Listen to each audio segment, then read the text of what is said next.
जी बिस्मिल्लाहिर्रहमानिर्रहीम। My dear students, अस्सलाम वालेकुम वरहमतुल्लाहि वबरकातुहू। तो अनफॉर्चुनेटली बेटा आपको पता है कि मेरे फादर इन लॉ जो है वो एक्सपायर हो गए, तो इसलिए मैंने बेटा 5-6 दिन क्लास नहीं लिया।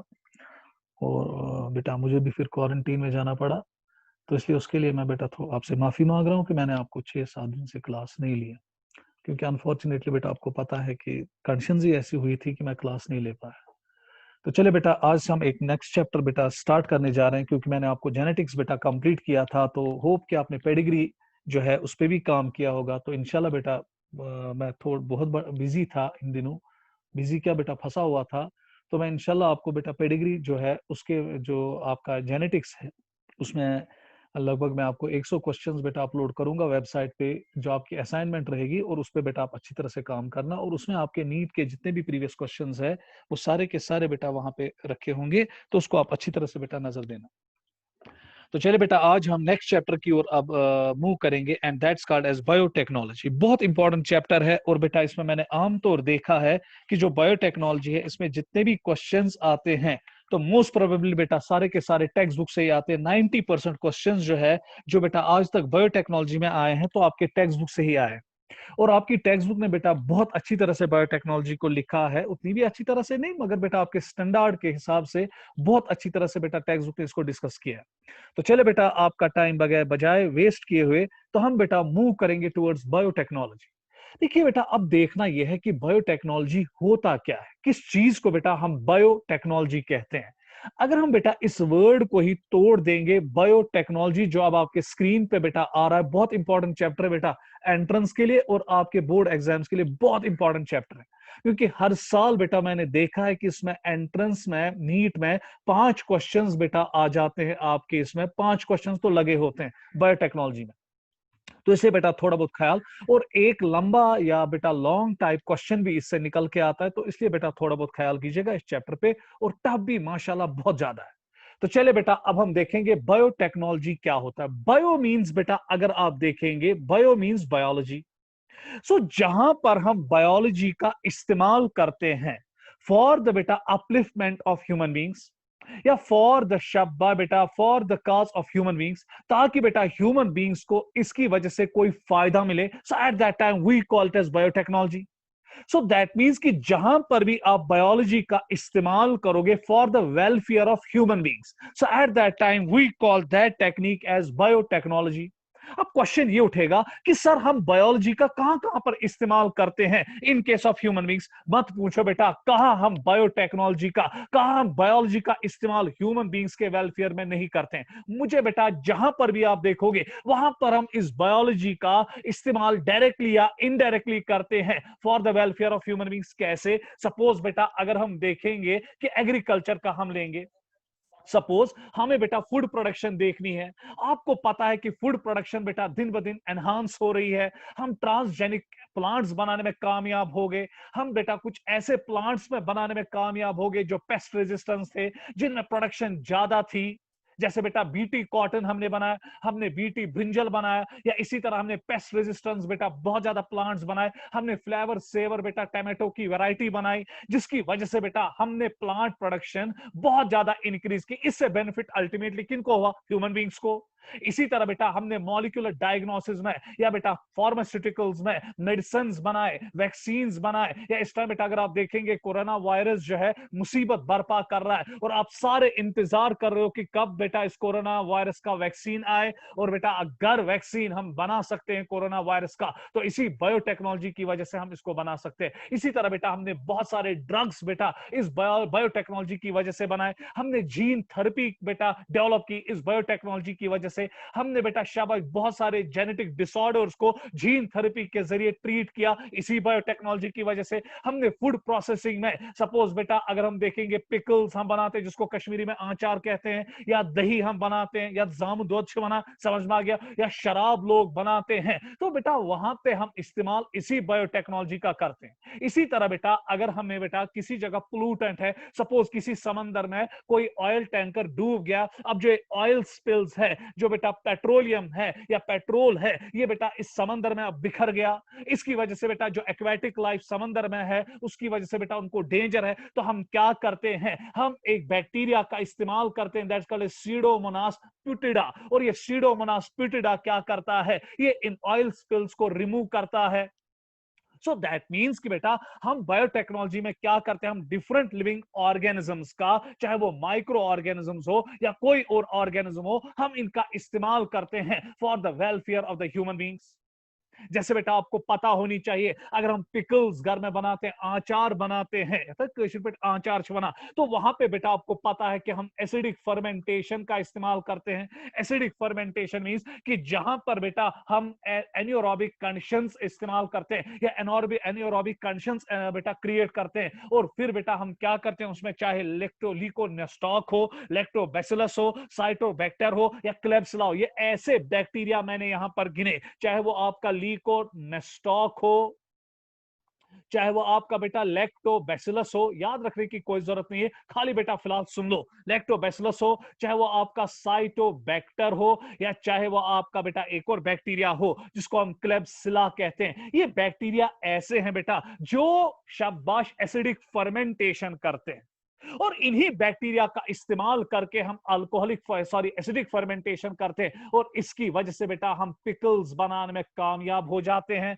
आचार बनाने में कामयाब हो जाते हैं। इसी तरह बेटा आपने सुना होगा अल्कोहलिक फर्मेंटेशन। अल्कोहलिक फर्मेंटेशन वो फर्मेंटेशन होती है जिसकी वजह से बेटा हम शराब बनाने में कामयाब हो गए, इथेनॉल बनाने में कामयाब हो गए, और इसमें बेटा हम एक यीस्ट का इस्तेमाल कर देते हैं जिसका नाम है सैक्रोमाइसीस। शाबाश बेटा, ये आपने सुना होगा सर्विसिए। तो ये बेटा जो सैक्रोमाइसिस सर्विसिए है, या एक और बैक्टीरिया है जिसका नाम है जाइमोमोनास मोबिलिस। ये बेटा ऐसे ऑर्गेनिजम्स है, चाहे सैक्रोमाइसिस सर्विसी हो या बेटा जाइमोमोनास मोबिलिस हो, ये ऐसा बेटा, ये यहाँ पे यीस्ट है, और जाइमोमोनास मोबिलिस बेटा एक बैक्टीरिया है। इनकी वजह से बेटा हम अल्कोहलिक फर्मेंटेशन करते हैं, जिसकी वजह से बेटा हम ब्रेड बनाते हैं, क्योंकि ब्रेड में हम आमतौर सैक्रोमाइसिस सर्विसी का इस्तेमाल करते हैं। और इसी तरह बेटा अगर हमें अल्कोहलिक फर्मेंटेशन में शराब बनाना है तो आमतौर जिस बैक्टीरिया का इस्तेमाल हम करते हैं, जाइमोमोनास मोबिलिस।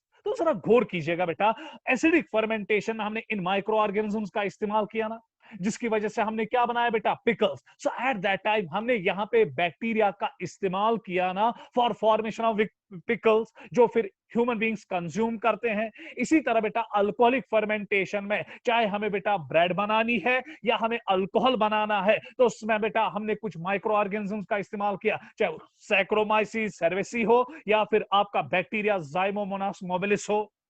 तो दैट मीन्स कि जब हम किसी ऑर्गेनिज्म का इस्तेमाल करते हैं for formation of food products that are important for consumption of human being, जो फिर ह्यूमन बींग्स कंज्यूम करते हैं, सो यहां पे हमने बैक्टीरिया का इस्तेमाल किया, माइक्रो ऑर्गेनिज्म का इस्तेमाल किया, जिसकी वजह से बेटा ह्यूमन बींग्स को बेनिफिट मिला।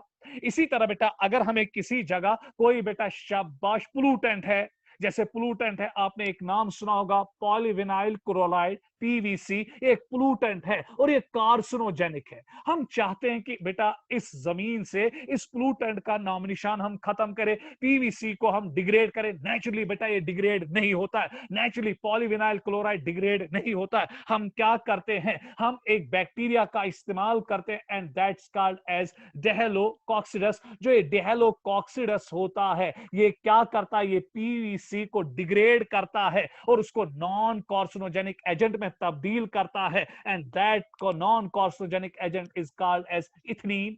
अब जो इथनीन होता है ये पीवीसी से बनता है, मगर कैसे पीवीसी से इथनीन बना, क्योंकि बेटा एक बैक्टीरिया ने इसको बेटा डिग्रेड किया, and that's called Dehalococcoides. So that means कि यहां पर भी हमने एक ऑर्गेनिज्म का इस्तेमाल किया फॉर शाबाश बेटा for degradation of PVC. PVC is a natural pollutant, it is a शाबाश बेटा कार्सिनोजन। तो इसको खत्म करने के लिए बेटा साइंटिस्टों ने क्या किया, उन्होंने बेटा एक बैक्टीरिया का इस्तेमाल किया जिसका नाम है डेहेलोकॉक्सिडस, और इससे बेटा पीवीसी को डिग्रेड किया। इसकी वजह से हमें इस पोल्यूटेंट से निजात मिला। सो ह्यूमन पॉपुलेशन को बेटा बेनिफिट आया।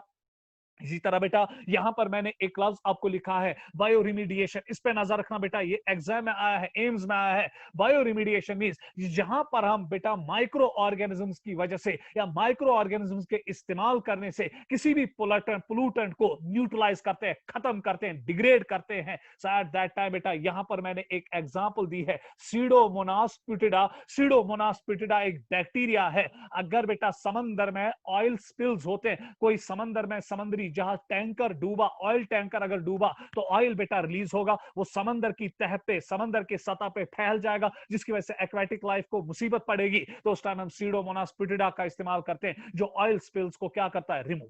सो गर्ज ये कि जहां पर भी बेटा हम किसी भी माइक्रो ऑर्गेनिज्म का या बायोलॉजिकल प्रोसेस का इस्तेमाल करते हैं which is beneficial for the human beings, we call that science as biotechnology. उसके बाद बेटा एक साइंटिस्ट था जिसका नाम था कार्ल एरकी। जो एक कार्ल एरकी है, ई आर, इसको स्पेलिंग को ठीक कीजिए, EREKEY।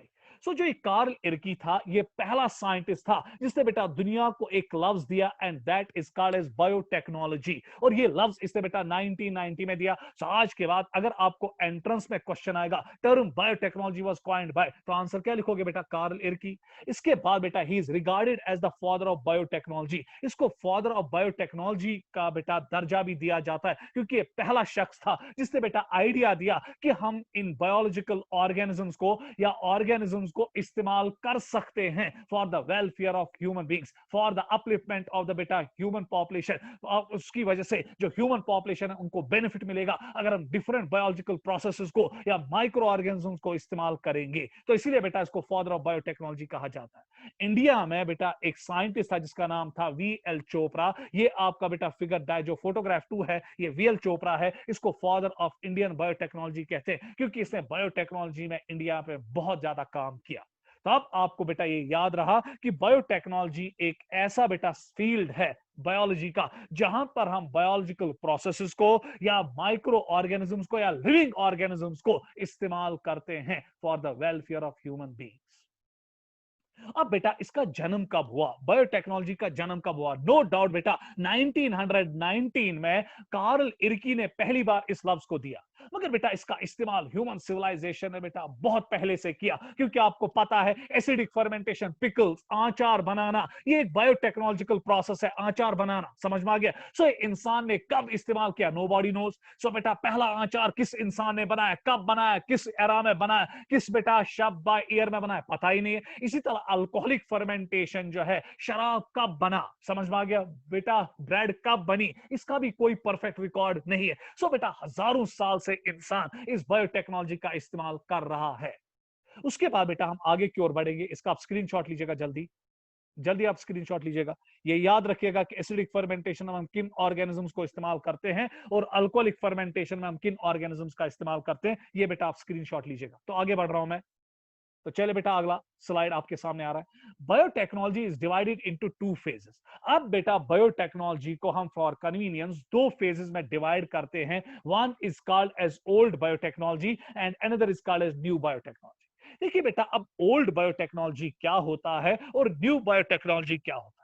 देखिए ओल्ड बायोटेक्नोलॉजी मींस कि जहां पर बेटा 1972 से पहले, समझ में आ गया, जो बायोटेक्नोलॉजिकल प्रोसेसेस इस्तेमाल किए जाते थे उनको बेटा हम एक शाबाश फेज में रखते हैं, and that's called as old biotechnology. और न्यू बायोटेक्नोलॉजी का जो एरा है वो शुरू हुआ 1972 के बाद। सो 1972 के बाद बायोटेक्नोलॉजी का जो एरा शुरू हो गया उसको हम न्यू बायोटेक्नोलॉजी कहते हैं। इस न्यू बायोटेक्नोलॉजी में बेटा हमने अब इस बायोटेक्नोलॉजी का इस्तेमाल डिफरेंट फील्ड्स में किया। हर किसी फील्ड में लगभग बेटा इसका इस्तेमाल हो गया। फार्मास्यूटिकल्स में इसका इस्तेमाल हो गया, दवाई बनाने में बेटा इसका इस्तेमाल हो गया। कैसे बेटा? इसी की वजह से हमने वैक्सीन बनाए, मोनोक्लोनल एंटीबॉडीज बनाए, शब्बा डिफरेंट किस्म के ड्रग्स बनाए, डिफरेंट किस्म के वैक्सीन बनाए। कैसे, वो हम इंशाल्लाह आगे देखेंगे। इसी न्यू बायोटेक्नोलॉजी में हमने जीन थेरेपी का इस्तेमाल किया। हमने बेटा शब्द जो डिफरेंट जेनेटिक डिसऑर्डर्स है उनको जीन थेरेपी के जरिए ट्रीट किया। कैसे, वो भी इंशाल्लाह आगे देखेंगे। इसी न्यू बायोटेक्नोलॉजी में हमने मॉलिक्यूलर डायग्नोसिस का इस्तेमाल किया, हमने PCR डेवलप किया, हमने बेटा शाबा DNA फिंगर प्रिंटिंग का इस्तेमाल किया। सो इसमें हमने बेटा बहुत सारे नए नए टेक्निक्स का इस्तेमाल किया। पर ओल्ड बायोटेक्नोलॉजी जो था, ओल्ड बायोटेक्नोलॉजी वो फेज था बायोटेक्नोलॉजी का जो हजारों साल से इंसान कर रहा था। तो चले बेटा देखेंगे ओल्ड बायोटेक्नोलॉजी क्या है। It's also called as classical biotechnology. In this phase living organisms particularly microbes with natural capabilities of product formation were used without any genetic modification। So यहां पर बेटा हमने कोई जेनेटिक मॉडिफिकेशन नहीं की ओल्ड बायोटेक्नोलॉजी में। यहां पर हम सिंपली क्या करते थे, माइक्रोब्स को इस्तेमाल करते थे, माइक्रो ऑर्गेनिजम्स को इस्तेमाल करते थे शाबाश बेटा for the welfare of human beings. कैसे? इस एरा में हम क्या करते थे, अल्कोहल बनाते थे, अभी मैंने कहा सैक्रोमाइसिस सर्वेसी का इस्तेमाल करते थे, या जाइमोजेन जो आपका जाइमोमोनास मोबिलिस है उसका इस्तेमाल करते थे। कर्ड बनाने में हम मदद करते थे, कर्ड जामुन, समझ में आ गया, थ्रू बेटा शाबाश एसिडिक फर्मेंटेशन। इसी तरह बेटा पिकल्स बनाते थे through acidic fermentation with the help of organism and bioremediation. Bioremediation means कि हम बहुत सारे माइक्रो ऑर्गेनिजम्स का इस्तेमाल करते थे जो बेटा पोल्यूटेंट्स को डिग्रेड करते थे। जैसे ऑयल स्पिल्स को डिग्रेड करने के लिए हम किसका इस्तेमाल करते हैं, सीडोमोनास प्यूटिडा का। इसी तरह बेटा अगर हमें शाबाश पीवीसी को डिग्रेड करना है तो हम किस बैक्टीरिया का इस्तेमाल करते हैं, डिहेलोकॉक्सिडस। तो जो डिहेलोकॉक्सिडस है इसका इस्तेमाल करते हैं। सो जाहिर सी बात है बेटा जो ओल्ड बायोटेक्नोलॉजी है वहां पर हम क्या करते थे, वहां पर हम बेटा कोई जेनेटिक मैनिपुलेशन नहीं करते थे, जीन ट्रांसफर नहीं करते थे, वहां पर हम सिंपली माइक्रो ऑर्गेनिजम्स का इस्तेमाल करते थे for formation of alcohol, for formation of curd, for formation of pickles, शाबाश फॉर बायोरिमीडिएशन, जिसकी वजह से बेटा हम बहुत सारे पोल्यूटेंट्स को डिग्रेड करते थे। तो अगर आप देखेंगे बेटा आपकी फिगर पे यहाँ पे कर्ड है, तो कर्ड बेटा हम बनाते थे with the help of micro organisms through शाबाश बेटा लैक्टिक एसिड फर्मेंटेशन या थ्रू एसिडिक फर्मेंटेशन। इसी तरह अगर हम ब्रेड बनाते हैं तो ये बेटा हम अल्कोहलिक फर्मेंटेशन के जरिए बनाते हैं।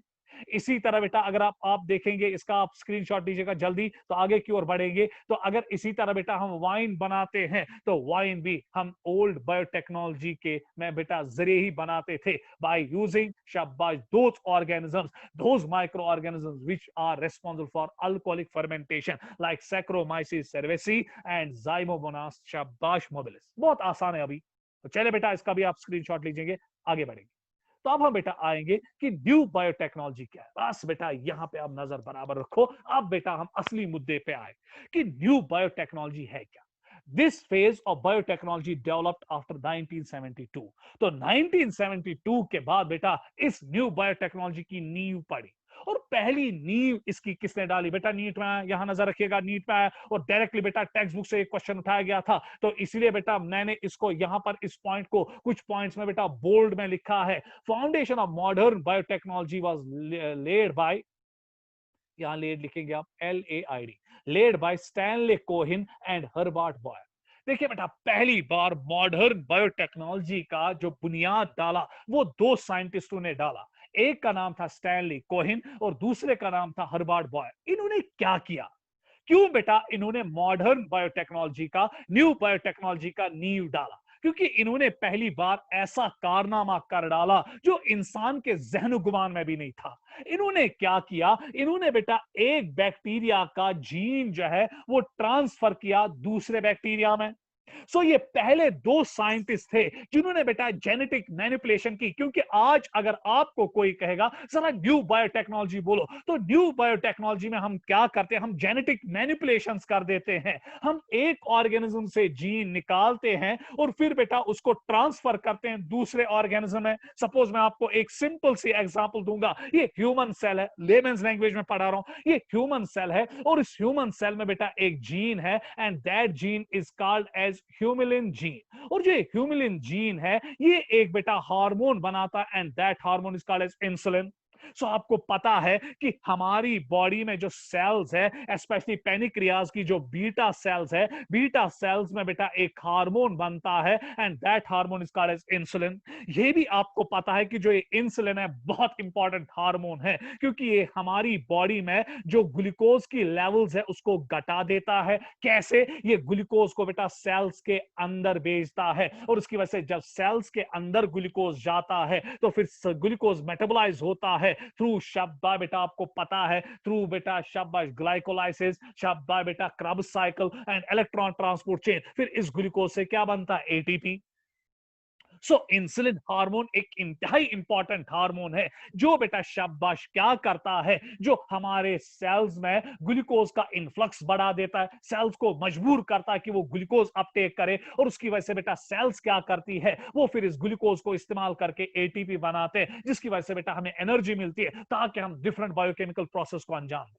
और आपको बेटा पता होनी चाहिए कि एक बीमारी है and that disease is called as diabetes mellitus. और जो डायबिटिस मिलिटस है, इस डायबिटिस मिलिटस में आपको पता होनी चाहिए कि जो ये डायबिटिस मिलिटस है, ये बेटा इंसुलिन डेफिशिएंसी की वजह से होता है। और इस डिजीज में अब क्या होता है, डायबिटिस मिलिटस में इंसुलिन की डेफिशिएंसी होती है। और अब आपको पता है बेटा, अगर किसी को डायबिटिस मिलिटस है, आपके घर में भी बेटा बहुत सारे लोगों को यह है, क्योंकि ये घर घर की बीमारी है डायबिटिस मिलिटस, जिसको हम बेटा शब्द शुगर भी कहते हैं। तो आपको पता है वहां पर एक ट्रीटमेंट है दैट्स कॉल्ड एज इंसुलिन। तो हम बेटा इन पेशेंट्स को इंसुलिन शॉट्स देते हैं, और इंसुलिन शॉट्स की वजह से अब ये बेटा पेशेंट जो है सर्वाइव करते हैं, और ये बेटा शाबाश अपनी जिंदगी नॉर्मल गुजारते। हाँ बेटा, क्वेश्चन ये उठाना कि आप इंसुलिन कहां से लाओगे।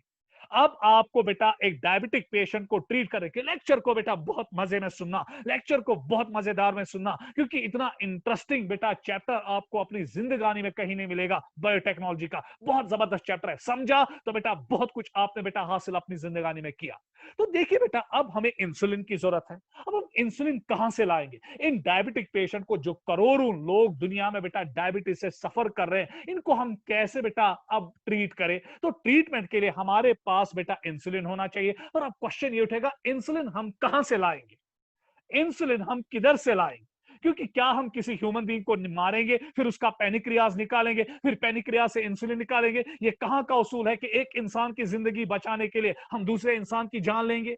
फिर क्वेश्चन ये उठा कि इंसुलिन कहां से हम लाएंगे। तो देखिए बेटा, बायोटेक्नोलॉजी हमारे रेस्क्यू में आ गए। तो साइंटिस्टों ने क्या किया, उन्होंने बेटा ह्यूमन सेल से इंसुलिन निकाला। लेमेंस लैंग्वेज में फिलहाल बोल रहा हूं, टेक्निक इतनी लंबी है, इतनी खतरनाक है कि आपके रोंगटे खड़े हो जाएंगे, मगर मैं फिलहाल लेमेंस लैंग्वेज में बोल रहा हूं। तो क्या किया गया बेटा, ये ह्यूमन सेल है, ये बीटा सेल है, इस बीटा सेल से इंसुलिन जीन को बाहर निकाला गया। प्लीज बेटा नजर रखिएगा, कैसे निकाला गया, किस तरीके से निकाला गया, वो सेकेंडरी क्वेश्चन है। उसकी खाल हम बेटा 10-15 दिन के बाद खींचेंगे, जब हम बेटा इसको पूरी तरह से कंप्लीट करेंगे, आपके पूरी मुट्ठी में आएगा। तो अब मेरा इंसुलिन जीन मैंने क्या किया, इसको मैंने एक्सट्रैक्ट किया इंसुलिन जीन। उसके बाद हमने क्या किया, हमने इस इंसुलिन जीन को बेटा एक बैक्टीरिया में डाला, and that bacteria is called as E coli. तो हमने इस जीन को ट्रांसफर किया किसमें बेटा, ई कोलाई में। और आपको पता है कि ई कोलाई एक बैक्टीरिया है। ई कोलाई नॉर्मली इंसुलिन नहीं बनाता है, क्योंकि ई कोलाई जो है, एस्चेरिचिया कोलाई जो है, ये एक बैक्टीरिया है, इसमें इंसुलिन जीन नहीं है, और ये नॉर्मली इंसुलिन नहीं बनाएगा। हमने बायोटेक्नोलॉजी प्रोसेस के जरिए, इस टेक्निक के जरिए क्या किया, हमने इंसान का इंसुलिन जीन निकाला और शाबा बेटा ई कोलाई में इनोकुलेट किया, या ई कोलाई में इंट्रोड्यूस किया। उसके बाद बेटा इस ई कोलाई को शाबाश फिर मल्टीप्लाई किया, करोड़ों कॉपीज बेटा अब इस ई कोलाई की बनाए। कैसे वंशनाई ई कोलाई रिकम्बेंट, इतना ट्रांसफॉर्म्ड बैक्टीरिया। ट्रांसफॉर्म्ड बैक्टीरिया इसलिए है क्योंकि इसमें इंसुलिन जीन आ गया। अब बेटा ये करोड़ों इंसुलिन ई कोलाई जो है, ये बेटा अब हमने ग्रो करवाए, मल्टीप्लाई करवाए। अब इन ई कोलाई में क्या था बेटा, इंसुलिन जीन। अब इस ई कोलाई ने क्या बनाना शुरू किया, इंसुलिन। और इसी ई कोलाई से हम इंसुलिन एक्सट्रैक्ट करते हैं और फिर एज अ ड्रग इंसान में इस्तेमाल करते हैं। अगर बेटा बायोटेक्नोलॉजी का आइडिया नहीं होता तो हम कभी भी इंसुलिन इस टेक्निक से नहीं बनाते। यहां पर हमने इंसुलिन एक बैक्टीरिया में बनाना शुरू किया, नहीं तो इस बैक्टीरिया में इंसुलिन कभी नहीं बनता है, क्योंकि इसमें बेटा इंसुलिन जीन ही नहीं है, तो ये कैसे इंसुलिन बना सकता है। तो हमने इसी बायोटेक्नोलॉजिकल प्रोसेस से क्या किया, हमने जीन ट्रांसफर किया। कहां से बेटा, from the human cell into the E coli. फिर ई कोलाई में जब ये इंसुलिन जीन आया, अब इस ई कोलाई ने बेटा इंसुलिन बनाना शुरू किया। फिर हम इस इंसुलिन को वहीं से बेटा ऑब्टेन करते हैं और फिर ह्यूमन पॉपुलेशन में यूज करते हैं एज अ ड्रग। तो इसका बुनियाद पहली बार किसने डाला कि हम जीन को ट्रांसफर कर सकते हैं from one cell to another, and the credit goes to बेटा टू साइंटिस्ट। एक का नाम था स्टैनली कोहिन और दूसरे का नाम था हर्बर्ट बॉयर। ये कामयाब हो गए बेटा एंटीबायोटिक रेजिस्टेंट जीन, किससे बेटा, साल्मोनेला टाइफिम्यूरियम से। सो इन्होंने एक बैक्टीरिया से एंटीबायोटिक रेजिस्टेंट जीन निकाला। किस बैक्टीरिया से, साल्मोनेला टाइफिम्यूरियम। और उसके बाद बेटा उसको एक बैक्टीरिया में इंट्रोड्यूस किया and that bacteria is called as E coli. मगर किसके जरिए? खुद ब खुद तो नहीं होगा ना बेटा ये gene transfer, with the help of plasmid. कैसे? ये बेटा अभी आप नहीं सीख पाओगे। तो फिलहाल बेटा याद रखिए कि पहली बार किसने आइडिया दिया कि हम जीन को ट्रांसफर कर सकते हैं, हम जीन को इंट्रोड्यूस कर सकते हैं from one cell to another cell with the help of plasmid. तो बेटा इसका पहला आइडिया किसने दिया? Stanley Cohen and Herbert Boyer. इनके लिए बेटा, इस चीज के लिए इनको आगे जाके बेटा नोबेल प्राइज दिया गया, क्योंकि ये पहले दो साइंटिस्ट थे जिन्होंने बेटा एक नामुमकिन सी चीज को मुमकिन बना दिया और जीन को ट्रांसफर किया from one cell to another. उसके बाद बेटा this phase of new biotechnology को हम देखेंगे। This phase of biotechnology developed after 1972। क्यों? क्योंकि ये वो फेज था जहां पर फिर माइक्रो ऑर्गेनिज्म में जेनेटिक मैनिपुलेशन की गई, उनमें बेटा नए नए जीन्स इंट्रोड्यूस किए, डिजायर्ड जीन्स इंट्रोड्यूस किए गए ताकि हमें उनसे डिजायर्ड प्रोटीन या डिजायर्ड प्रोडक्ट मिले। In this phase, living organisms with genetic modifications were used for formation of recombinant products like proteins, hormones, enzymes, vaccines. अभी अभी हमने बेटा ई कोले से एक हार्मोन बनाया ना, ई कोले से एक हार्मोन बनाया ना इस टेक्निक से, and that hormone is called as insulin. It involves introduction of gene therapy. इसमें बेटा फिर हमने क्या किया? हमने जीन थेरेपी का इस्तेमाल किया। इसमें शाबाश बेटा मोनोक्लोनल एंटीबॉडीज बनाई। क्या है? अभी कुछ नहीं समझ में आएगा बेटा, फिलहाल गोटे तरीके पे याद रखो कि ये वो फेज था जहां पे हमने लिविंग ऑर्गेनिज्म में जेनेटिक मैनिपुलेशन शुरू करना किया, ताकि बेटा हमें डिजायर्ड प्रोडक्ट्स मिले, ताकि हमें बेटा डिजायर्ड प्रोडक्ट्स मिले, ताकि वो बेनिफिशियल हो जाए फॉर द ह्यूमन पॉपुलेशन। तो चले बेटा अगला स्लाइड आपके सामने आ रहा है, इसका स्क्रीनशॉट लीजिएगा। तो चले बेटा अब हम देखेंगे, अब हमारे पास बायोटेक्नोलॉजी के दो फेजेस आ गए, ओल्ड एंड न्यू। बेटा अब कोई ऐसी डेफिनेशन आनी चाहिए ना जो बेटा दोनों को एनकम्पास करे, जो दोनों को अकोमोडेट करे, चाहे वो ओल्ड बायोटेक्नोलॉजी हो चाहे वो न्यू बायोटेक्नोलॉजी। इसीलिए बेटा फिर यूरोपियन फेडरेशन ऑफ बायोटेक्नोलॉजी ने, इस पे नजर रखना बेटा, नीट के लिए बहुत इंपॉर्टेंट है ये डेफिनेशन। तो बेटा फिर एक यूरोपियन साइंटिस्ट की एक फेडरेशन है, तो जिसको हम कहते हैं यूरोपियन फेडरेशन ऑफ बायोटेक्नोलॉजी, उन्होंने बेटा एक टर्म अब बायोटेक्नोलॉजी के लिए दी, ताकि बेटा शाबाश ये ओल्ड बायोटेक्नोलॉजी को भी इन्वॉल्व करे और न्यू बायोटेक्नोलॉजी को भी इन्वॉल्व करे। चाहे बेटा ओल्ड हो चाहे न्यू हो, बायोटेक्नोलॉजी बायोटेक्नोलॉजी है ना जहां पे हम बेटा बायोलॉजिकल प्रोसेसेस को या एनिमल्स को या ऑर्गेनिजम्स को इस्तेमाल करते हैं for the welfare of human population of human beings. तो अब देखिए बेटा उन्होंने डेफिनेशन क्या दी, the integration of natural science and organisms, cells, parts thereof and molecular analogues for products and services. Services किन की बेटा? For the services of human beings. So अगर बेटा हम नेचुरल साइंस, जिसको हम बायोलॉजिकल साइंस कहते हैं, या ऑर्गेनिजम्स या सेल्स के प्रोडक्ट्स को या फिर मॉलिक्यूलर एनालॉग्स को इस्तेमाल करते हैं for the services of human beings, we call it as biotechnology. इस डेफिनेशन पे बेटा आप नजर रखेंगे, नीट के लिए बहुत इंपॉर्टेंट डेफिनेशन है और आपकी टेक्स्ट बुक में बेटा इस डेफिनेशन को लिखा है। तो चले बेटा अब ये डेफिनेशन थी जो बेटा शाबाश दोनों को इन्वॉल्व कर रही है, चाहे वो ओल्ड बायोटेक्नोलॉजी हो चाहे वो न्यू बायोटेक्नोलॉजी। तो आज के बाद अगर आपको अब कोई कहेगा परफेक्ट डेफिनेशन बायोटेक्नोलॉजी क्या क्या क्या है, तो आंसर दोगे the integration of natural science and organisms, cells, parts thereof and molecular analogues for products and services of human beings. तो चले बेटा आगे बढ़ेंगे, इसका स्क्रीनशॉट आप लीजिएगा जल्दी स्क्रीनशॉट इसका लीजिएगा। तो चले बेटा अब हम आएंगे core techniques of new biotechnology, क्योंकि बेटा हमें न्यू बायोटेक्नोलॉजी में ही पढ़ना है कि कैसे जेनेटिक मैनिपुलेशन हुई, कैसे हम जीन थेरेपी करने में कामयाब हुए, कैसे हम बेटा डिफरेंट ड्रग्स बनाने में कामयाब हो गए, कैसे हम ट्रांसजेनिक प्लांट्स बनाने में कामयाब हो गए, कैसे हम ट्रांसजेनिक एनिमल्स बनाने में कामयाब हो गए। इन शॉर्ट के हम कैसे जेनेटिक मॉडिफिकेशंस के जरिए बेटा इस न्यू बायोटेक्नोलॉजी को हमने कैसे अंजाम दिया। देखिए बेटा दो टेक्निक्स है, आप बेटा नजर रखिएगा, अब हम मुद्दे पे आ रहे हैं और मकसद पे आ रहे हैं, क्योंकि बेटा जो अब हमारा सिलेबस है, अब हमारा सिलेबस शुरू हो रहा है। दो टेक्निक्स का इस्तेमाल हो जाता है न्यू बायोटेक्नोलॉजी। आप जब भी बेटा जेनेटिक मैनिपुलेशन करते हो, इसमें दो चीजें लगती है, पहला genetic engineering and chemical engineering. Genetic engineering में क्या किया जाता है, ये वो टेक्निक है जिसके जरिए बेटा हम एक जीन को ट्रांसफर करते हैं फ्रॉम वन ऑर्गेनिज्म, या डिजायर्ड जीन को ट्रांसफर करते हैं from one organism to another. Suppose मैंने अभी आपको कहा बेटा एग्जांपल लीजिए, यहां पर ये ह्यूमन बीइंग है और इस ह्यूमन बीइंग की ये बीटा सेल है और इस बीटा सेल में हमारा डिजायर्ड जीन है and that desired gene is called as insulin gene. अब मैं चाहता हूं कि मुझे बेटा इंसुलिन प्रोडक्शन हो जाए, मुझे इंसुलिन ऑब्टेन हो जाए, क्योंकि आपको पता है कि डायबिटिक पेशेंट्स को, स्पेशली जिनमें टाइप 1 डायबिटीज होती है, उनको बेटा ट्रीटमेंट के लिए खाली एक चीज लगता है, दैट इज इंसुलिन शॉट्स। आपने देखो अगर आपके घर में कोई डायबिटिक पेशेंट होगा तो उसको डायबिटीज को कंट्रोल करने के लिए बेटा इंसुलिन लगता है। अब आप इंसुलिन कहां से लाओगे? तो देखिए बेटा, बायोटेक्नोलॉजी के जरिए हमने इस इंसुलिन को अब कैसे बनाया। हमने बेटा पहले पड़ाव में क्या किया, इस इंसुलिन जीन को ह्यूमन सेल से बाहर निकाला। उसके बाद इस इंसुलिन जीन को हमने इंट्रोड्यूस किया शाबाश एक बैक्टीरिया में, and that bacteria is called as E coli. So इस जीन का ह्यूमन सेल से निकालना, उसके बाद बेटा ई कोलाई में इंट्रोड्यूस करना, that part of biotechnology is called as genetic engineering. So genetic engineering में हम क्या करते हैं, हम डिजायर्ड जीन को निकालते हैं और उसके बाद बेटा होस्ट सेल में इंट्रोड्यूस करते हैं।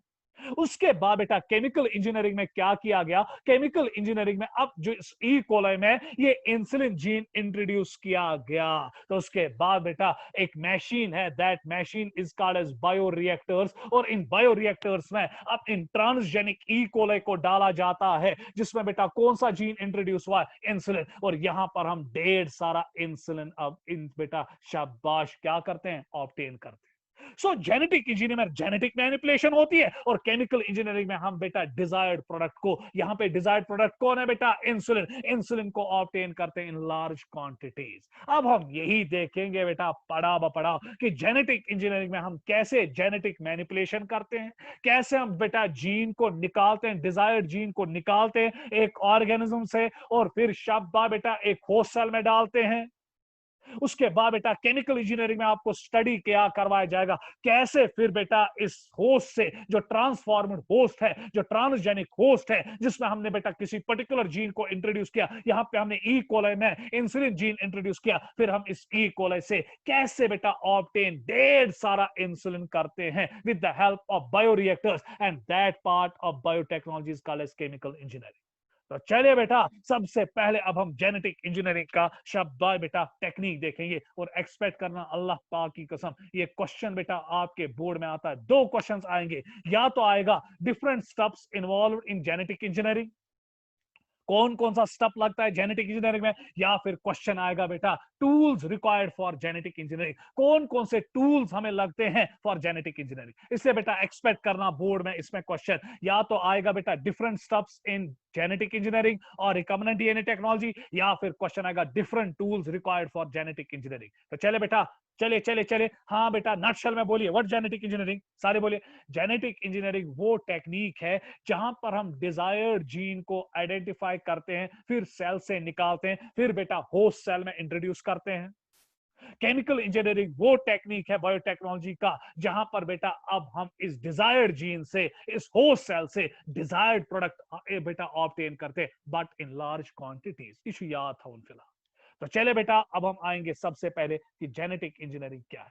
तो चले बेटा, अब नजर यहां पे रखिएगा, जेनेटिक इंजीनियरिंग क्या है, प्लीज बेटा नजर रखिएगा। It's also called as recombinant DNA technology. अब शुरू हो गया बेटा आपका बायोटेक्नोलॉजी, यही से। It's also called as recombinant DNA technology, और जेनेटिक मैनिपुलेशंस और ट्रांसजेनेसिस कहेंगे ना बेटा, क्योंकि यहां पर हम जीन को, शाबा बेटा डिजायर्ड जीन को निकालते हैं ना फ्रॉम वन सेल, और उसके बाद बेटा उसको दूसरी सेल में हम इंट्रोड्यूस करते हैं। तो देखिए बेटा, अब यहां पे क्या लिखा गया, in this technique desired gene. तो चले बेटा, यहां डिजायर्ड जीन कौन है, फिलहाल फिलहाल फिलहाल जो मैंने आपको दिमाग में लाया, insulin is transferred into the heterologous host. Heterologous host यहां पर मेरा कौन है बेटा, E coli. Why I call it as heterologous host, क्योंकि ई कोलाई में बेटा नॉर्मली इंसुलिन जीन नहीं होता है, ई कोलाई नॉर्मली इंसुलिन नहीं बनाता है। हम बेटा इस टेक्निक के जरिए ई कोलाई को मजबूर करते हैं कि आपको जी इंसुलिन बनाना है, क्योंकि मैंने यहां ह्यूमन सेल से डिजायर्ड जीन निकाला, उसके बाद इसको ट्रांसफर किया हेटेरोलॉगस होस्ट में। हेटेरोलॉगस होस्ट कौन है बेटा, E coli, with the help of cloning vector. बेटा वन ये तसियात थोर अगर भी ये जीन ना कड़ा ह्यूमन सेल पे कुछ जीन कोड में इंसुलिन जीन, उसके बाद बेटा मैंने इसको किस में इंट्रोड्यूस किया, ई कोलाई।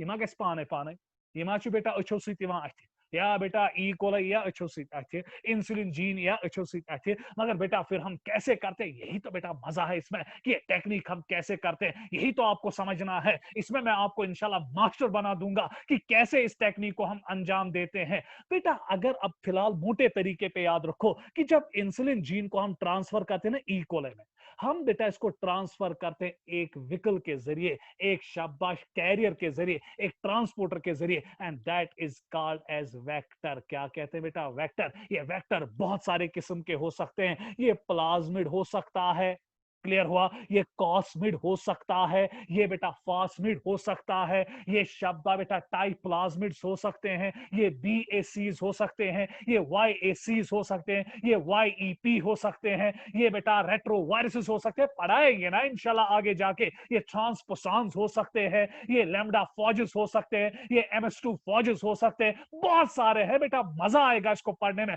और फिलहाल आप याद रखिएगा कि डिजायर्ड जीन को जब हम ट्रांसफर करते हैं from one cell to another cell, हमें एक चीज की जरूरत पड़ती है, हमें एक व्हीकल की जरूरत पड़ती है, हमें एक कैरियर की जरूरत पड़ती है, and that carrier is called as cloning vector. ये क्लोनिंग वेक्टर फास्मिड हो सकता है, प्लाज्मिड हो सकता है, शाबाश बेटा, ये कॉस्मिड हो सकता है, ये बेटा लैम्डा फॉज हो सकता है, ये एमएस2 फॉज हो सकता है, ये बीएसी हो सकता है, ये वाईएसी हो सकता है, ये शटल वेक्टर्स हो सकते हैं, ये ट्रांसपोसॉन्स हो सकते हैं, ये टाइप्लाज्मिड्स हो सकते हैं, ये रेट्रोवायरसेस हो सकते हैं, जो हम इंशाल्लाह बेटा आपको आगे जाके दिखाएंगे सब कुछ। पर फिलहाल अगर आपको एक जीन को ट्रांसफर करना है टू अनदर सेल, समझ में आ गया? एक सेल से जीन को ट्रांसफर करना है to another cell, we have to use the vector, and those vectors are called as cloning vectors, so that recombinant product is formed from the transformed cell और host. यहाँ पे transformed cell कौन है बेटा? E coli. और हमें कौन सा डिजायर्ड प्रोडक्ट अब यहां से चाहिए? इंसुलिन। उसके बाद पॉल बर्ग, इस पे नजर रखना बेटा, नोबेल प्राइज विनर ये भी है। Paul Berg is called as the father of genetic engineering. So बेटा अब father of biotechnology Karl Ereky को कहते थे। बेटा नजर रखना, प्लीज नजर रखना। अब फादर ऑफ जेनेटिक इंजीनियरिंग जो है वो हम पॉल बर्ग को कहते हैं। देखिए क्यों? क्योंकि बेटा इसने क्या किया, इसने एक जीन ट्रांसफर किया, SV40 वायरस। SV40 एक वायरस है, ये बैक्टीरियोफॉज है। बैक्टीरियोफॉज हम उन वायरसेस को कहते हैं जो बेटा इन्फेक्ट बैक्टीरिया को करते हैं, या आपने 11th में पढ़ा होगा। सो बैक्टीरियोफॉज इसने एक लाया, या एक वायरस इसने लाया, उसका नाम क्या था बेटा? SV virus, SV40 virus. इस SV40 वायरस से इसने एक जीन निकाला और किसमें डाला बेटा? ई कोलाई में, with the help of A cloning vector. मगर यहां पे क्लोनिंग वेक्टर कौन था बेटा? लैम्डा फॉज। सो याद रखेंगे बेटा यहां पर क्या हुआ, इस पॉल बर्ग ने क्या किया, क्यों इसको फादर ऑफ जेनेटिक इंजीनियरिंग कहा जाता है? क्योंकि इसने एक वायरस लाया, ये बेटा एक वायरस है, दिस इज SV40 वायरस। और यहां पर बेटा अब एक बैक्टीरिया है, एंड दैट्स ई कोलाई। इसने इस SV40 वायरस से एक जीन बेटा निकाला और उसके बाद इस जीन को ई कोलाई में इंट्रोड्यूस किया, मगर एक क्लोनिंग वेक्टर के सहारे, and that cloning vector is called as lambda phage. क्योंकि बेटा जब मैं आपको क्लोनिंग वेक्टर्स पढ़ाऊंगा, वहां पे बेटा आपको प्लाज्मिड्स के बारे में पढ़ाया जाएगा, फॉजेस के बारे में पढ़ाया जाएगा, कॉस्मिड्स के बारे में पढ़ाया जाएगा, फॉजमिड्स के बारे में पढ़ाया जाएगा, वहीं पे इंशाल्लाह सब कुछ पढ़ाया जाएगा। फिलहाल तो बेटा हम ऊपर से ही सब कुछ देख रहे हैं, अभी हम टेक्निक में नहीं घुसे, अभी मैं इंट्रोडक्शन ही आपको दे रहा हूं। सो पॉल बर्ग जो है, क्यों इसको फादर ऑफ जेनेटिक इंजीनियरिंग कहा जाता है या रिकम्बिनेंट डीएनए टेक्नोलॉजी कहा जाता है? क्योंकि ये पहला शख्स था ना बेटा जिसने बेटा SV40 वायरस से एक जीन को निकाला और ई कोलाई में डाला with the help of lambda phage. उसके बाद बेटा हम आगे की ओर बढ़ेंगे। तो चले बेटा देखिए, टेक्निक को यहां पे मैं समेट रहा हूं, लेमन्स लैंग्वेज में टेक्निक को समेट रहा हूं। ये मेरे पास एक बैक्टीरिया है, प्लीज बेटा नजर रखिएगा। और इस बैक्टीरिया के पास आपको पढ़ाया गया है बचपन से कि इनमें बेटा प्लाज्मिड होता है। तो ये प्लाज्मिड बेटा एज क्लोनिंग वेक्टर का इस्तेमाल कर दे।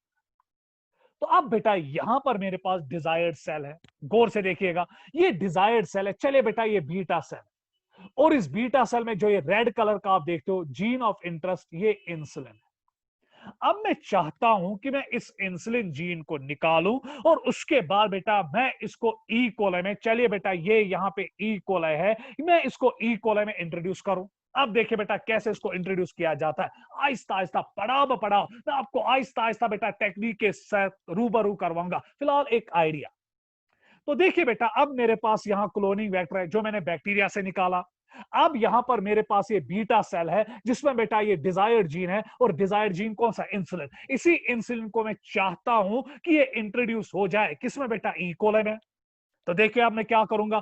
अब मैंने बेटा ये फिगर 1 है, ये फिगर 2 है, और ये फिगर 3 है। फिगर 3 में अब हमने क्या किया, हमने इस डिजायर्ड जीन को बाहर निकाला इस सेल से, ये बीटा सेल से मैंने इंसुलिन जीन को कहां निकाला? बाहर। तो जब मैंने इंसुलिन जीन को बाहर निकाला, फिर मैंने बेटा यहां पे बैक्टीरिया से प्लाज्मिड को कहां निकाला? बाहर। फिर हम प्लाज्मिड को काट देते हैं। कैसे काट देते हैं वो देख लेंगे बेटा आगे जाके। उसके बाद बेटा अब इस प्लाज्मिड में ये इंसुलिन जीन आया ना, तो अब ये बेटा प्लाज्मिड में इंसुलिन जीन जो है ये इंट्रोड्यूस हुआ, ये रेड कलर देखिएगा। उसके बाद अब इस प्लाज्मिड को हम इंट्रोड्यूस किस में करते हैं बेटा? ई कोलाई में। तो अब इस प्लाज्मिड के जरिए ये ई कोलाई में बेटा ये जीन जो है ये इंसुलिन जीन आ गया। अब ये ई कोलाई क्या बनाना शुरू करेगा? इंसुलिन। यही टेक्निक बेटा हमें एक एक करके सीखनी है कि कैसे हम जीन को बेटा निकालते हैं, डिजायर्ड जीन को फ्रॉम द सेल। उसके बाद बेटा फिर क्लोनिंग वेक्टर के साथ कैसे हम इसको जोड़ देते हैं। फिर बेटा इस रिकम्बेंट डीएनए को, जिसमें बेटा ये प्लाज्मिड है, प्लाज्मिड के साथ ये इंसुलिन जीन इंट्रोड्यूस हुआ है, फिर कैसे हम बेटा इसको इंट्रोड्यूस करते हैं इनटू द सेल, ताकि बेटा रिकम्बेंट सेल बने, ट्रांसफॉर्म्ड सेल बने, ट्रांसजेनिक सेल बने, और फिर हम ट्रांसजेनिक सेल से इंसुलिन को या डिजायर्ड प्रोडक्ट को कैसे हासिल करेंगे। वांछनीय बेटा जरूरी इंसुलिन नहीं, ये डिफरेंट जीन्स होते हैं। यहां पर मैंने इंसुलिन इसलिए आपको बोला क्योंकि आपने इंसुलिन के बारे में सुना है, आपने बेटा इंसुलिन हार्मोन के बारे में सुना है, आपने डायबिटीज के बारे में सुना है, इसलिए बेटा मैंने मुनासिब समझा कि मैं इंसुलिन जीन को यहां पे आपको लाऊं। तो देखिए बेटा क्या किया जाता है। पहले बेटा डिजायर्ड सेल को लाया जाता है, उसमें जीन ऑफ इंटरेस्ट को देखा जाता है। जीन ऑफ इंटरेस्ट कौन है? इंसुलिन। फिर इस इंसुलिन को अलग निकाला जाता है, फिर इस इंसुलिन को प्लाज्मिड के साथ जोड़ा जाता है, और बेटा फिर रिकम्बेंट प्लाज्मिड बनता है। फिर इसी प्लाज्मिड को जिसमें इंसुलिन जीन है इंट्रोड्यूस किया जाता है ई कोलाई में। अब ई कोलाई बेटा इंसुलिन बनाना शुरू करेगा। नॉर्मली ये ई कोलाई पहले इंसुलिन नहीं बनाता था, मगर जब हमने बेटा क्लोनिंग वेक्टर के जरिए, शब्बा बेटा प्लाज्मिड के जरिए उसमें जीन इंसुलिन जीन इंट्रोड्यूस करवाया, अब ये ई कोलाई भी क्या बनाना शुरू करेगा? इंसुलिन। तो ये बेटा लेमन्स लैंग्वेज में टेक्निक है कि कैसे हम जीन को आइडेंटिफाई करते हैं, फिर कैसे इंट्रोड्यूस करते हैं into the cell, into the शाबाश host cell with the help of cloning vector specially plasma. तो चले बेटा अब हम आगे की ओर बढ़े, इसका स्क्रीनशॉट लीजिए जल्दी जल्दी। तो चले बेटा अब हम देखेंगे कि बायोटेक्नोलॉजी या जेनेटिक इंजीनियरिंग के लिए मुझे किस किस टूल का इस्तेमाल करना पड़ेगा। तो टूल्स फॉर बायोटेक्नोलॉजी, क्या क्या टूल का इस्तेमाल होगा बायोटेक्नोलॉजी के लिए। जैसे बेटा हमें मकान बनाना है, उसके लिए हमें बेटा टूल चाहिए। हमें किसी चीज को बनाना है, उसके लिए हमें टूल चाहिए। अब बेटा अगर आपको डिजायर्ड जीन को निकालना है, उसके बाद बेटा उसको क्लोनिंग वेक्टर के साथ जोड़ना है, फिर क्लोनिंग वेक्टर को बेटा होस्ट सेल में इंट्रोड्यूस करना है, उसके लिए आपके पास बेटा चीजें होनी चाहिए ना। तो अब बेटा चीजें हैं, सबसे पहले हमें इसमें क्या लगता है? एंजाइम्स। और क्या लगता है बेटा? Cloning vector. और क्या लगता है? Competent host. इंशाल्लाह जब बोर्ड एग्जाम्स में एक क्वेश्चन आएगा टूल्स रिक्वायर्ड फॉर बायोटेक्नोलॉजी, तो आंसर इसी तरह आप लिखेंगे, there are 3 tools required for biotechnology. पहला enzymes, cloning vector and competent host. इसी तरह से बेटा आप शुरू करोगे अपने क्वेश्चन को, और फिर बेटा एंजाइम्स को डिस्कस करोगे, उसके बाद क्लोनिंग वेक्टर को डिस्कस करोगे, और फिर कॉम्पिटेंट होस्ट को डिस्कस करोगे। इसी तरह बेटा मैं भी अब पहले बेटा किसको डिस्कस करूंगा? एंजाइम्स को। तो चले बेटा पहले हम देखेंगे कौन कौन सा एंजाइम लगता है हमें शाबाश फॉर बायोटेक्नोलॉजी। बस बेटा अब नजर रखना, अब ये बहुत टफ होने जा रहा है, रोंगटे आपके खड़े हो जाएंगे बेटा जो जो हम आगे बढ़ते जाएंगे, और पता चलेगा कि ये कितना सख्त है, कितना टफ चैप्टर है, और जिस बच्चे को ये आएगा इंशाल्लाह बेटा 5 मार्क्स उसकी मुट्ठी में नीट में आ गए। तो चलिए बेटा सबसे पहले हमें क्या क्या एंजाइम चाहिए? Lytic enzyme. क्यों? अभी पता चलेगा। और लाइटिक एंजाइम में बेटा अब देखिए हमें क्या क्या लगता है, कौन कौन सा लाइटिक एंजाइम हमें यहां इस्तेमाल हो जाता है। तो लाइटिक एंजाइम है, आप अगर अपने बोर्ड पे देखेंगे, अपने चार्ट पे देखेंगे, तो लाइटिक एंजाइम में आपको दिखेगा काइटिनेस, ये कहां लगेगा वो बाद में देखेंगे, लाइसोजाइम, सेल्यूलेस, पैक्टिनेस, सोडियम डोडिसाइल सल्फेट। ये बेटा आप याद रखेंगे, ये वो एंजाइम्स है जो बेटा हमें लगते हैं। देखो कैसे ये लाइटिक एंजाइम्स कहां लगेंगे। सपोज बेटा जरा गौर से देखिएगा, मेरे ये एक सेल है, नजर रखिएगा बेटा, नीट में इसमें क्वेश्चन आया है, पूरी तरह से नजर रखिएगा। ये मेरी सेल है, अब बेटा यहां पर ये बेटा न्यूक्लियस है, ये न्यूक्लियस के अंदर क्रोमोसोम है, और ये क्रोमोसोम्स के अंदर बेटा अब डीएनए है, इसी डीएनए में अब बेटा मेरा इंसुलिन जीन है। था बेटा इंसुलिन जीन कितना पॉइंट काटा, इंसुलिन जीन नेबर काटो, ये कैसे आप निकालोगे? आपको बेटा पहले इस सेल का प्लाज्मा मेम्ब्रेन डाइजेस्ट करना है ना। जब तक बेटा प्लाज्मा मेम्ब्रेन डाइजेस्ट नहीं करोगे, तब तक बेटा न्यूक्लियस बाहर नहीं आएगा, और तब तक क्रोमोसोम्स बाहर नहीं आएंगे। अगर ये बेटा फंगल सेल होगी, अगर आपको फंगल सेल में डिजायर्ड जीन है, तो उस टाइम बेटा आप किस एंजाइम का इस्तेमाल करोगे? काइटिनेज। यही क्वेश्चन बेटा नीट में आया था कि अगर आपका डिजायर्ड जीन फंगल सेल में, सपोज बेटा मेरा कोई डिजायर्ड जीन है ये फंगल सेल में, मैं इस फंगल सेल से इस डिजायर्ड जीन को बाहर निकालना चाहता हूं, ये डिजायर्ड जीन पाने गोड आई मीन प्लांट बेटा फंगल सेल के वॉल्स को डाइजेस्ट करना है, और डाइजेस्ट करने के लिए आपको क्या चाहिए बेटा? Lytic enzymes. और अगर ये फंगल सेल है, आपको काइटिनेस लगेगा। अगर ये बैक्टीरियल सेल है, अगर बैक्टीरियल सेल में डिजायर्ड जीन है, आपको लाइसोजाइम लगेगा। अगर बेटा प्लांट सेल में ये शब्बा बेटा क्या है? डिजायर्ड जीन, तो आपको सेल्यूलेस और पैक्टिनेस लगेगा। और अगर एनिमल सेल में डिजायर्ड जीन है, तो आपको बेटा सोडियम डोडिसाइल सल्फेट लगेगा। बेटा ये तछना एनिमल सेल इंसुलिन जीन तला वनु बेटा लाइटिक एंजाइम लग में, ताकि बह उड़ाव बेटा बीटा सेल का प्लाज्मा मेम्ब्रेन में उड़ा दूं। That is sodium dodecyl sulphate. That means कि बेटा इस जीन को बाहर निकालने के लिए आपको ढेर सारे एंजाइम्स लगेंगे। लाइटिक एंजाइम लगेगा, प्रोटीएस लगेगा, राइबोन्यूक्लियस लगेंगे, क्लीविंग एंजाइम्स लगेंगे। क्लीविंग एंजाइम्स तीन किस्म के, exonuclease, endonuclease, restriction endonuclease, reverse transcriptase enzyme जिसमें लगते हैं, अल्कलाइन फॉस्फेटेस एंजाइम लगता है, और डीएनए लाइगेस एंजाइम्स लगते हैं। तो मेहरबानी करके बेटा सारे बच्चे यहां पर याद रखेंगे, ये एंजाइम्स आपको लगते हैं फॉर द शब्बा बेटा बायोटेक्नोलॉजी। शाबाश, सारे याद रखो। Lytic enzymes, proteases, ribonucleases, cleaving enzymes, reverse transcriptase, alkaline phosphatase and DNA ligase। कल के लेक्चर में बेटा हम एक एक करके आप देखेंगे कि ये लाइटिक एंजाइम कैसे लगता है, प्रोटीएस कहां कैसे लगेंगे, कहां पे लगेंगे, किस तरीके से लगेंगे, राइबोन्यूक्लियस कहां पे लगता है, क्लीविंग एंजाइम्स कहां लगते हैं, रिवर्स ट्रांसक्रिप्टेस कहां लगता है, अल्कलाइन फॉस्फेटेस और डीएनए लाइगेस कहां लगता है। बेटा कल के लेक्चर से आप 100% अपनी अटेंडेंस मेंटेन करना, क्योंकि अगर आपने ये चीजें सीखे, मैं आपको प्रॉमिस करता हूं कि कश्मीर में आपकी एज में किसी बच्चे को ये पता नहीं होगा। मैं पूरी कोशिश करूंगा, जस्टिस करूंगा कि आपको बेटा बायोटेक्नोलॉजी अच्छी तरह से समझ आए। तो कल से हम बेटा असली बायोटेक्नोलॉजी का बेटा शाबाश स्टार्ट करेंगे कि कैसे एंजाइम्स काम करते हैं और कहां कहां पे एंजाइम्स लगते हैं। तब तक बेटा खुदा